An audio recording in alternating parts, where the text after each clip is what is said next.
JVP කියලා පක්ෂයක් ලංකාවේ තිබ්බ නැත්තම්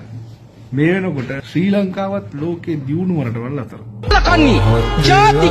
දෙන ගහන එක්කාල කන්නි අපරාධය කරපු මට ඉස්සරහින් ඉන JVP දස්තවාදීන් මේ රටේ විශාලතම අධ්‍යාපන ප්‍රතිසංස්කරණයට එරෙහිව මිනිස්සු මරලා ළමයිව පාරට ඇදලා මේ රටේ සමස්ත විනාශයම ආරම්භ කරපු දවස මීට අවුරුදු 44කට කලින් අද රැව් පිළිරව් දෙනා මෙතන ඩාන්ස් දාන ගමන් අවුරුදු 44කට කලින් මේ රටට කරන්න පුළුවන් බරපතලම විනාශය අවියෙන්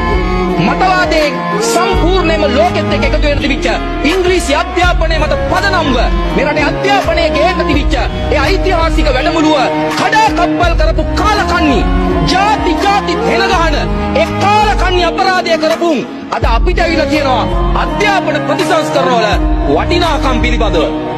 ඒක තමයි මෙතන තියෙන ලස්සනම කතාව. ඓතිහාසික දිනයක් අද අවුරුදු 44ක්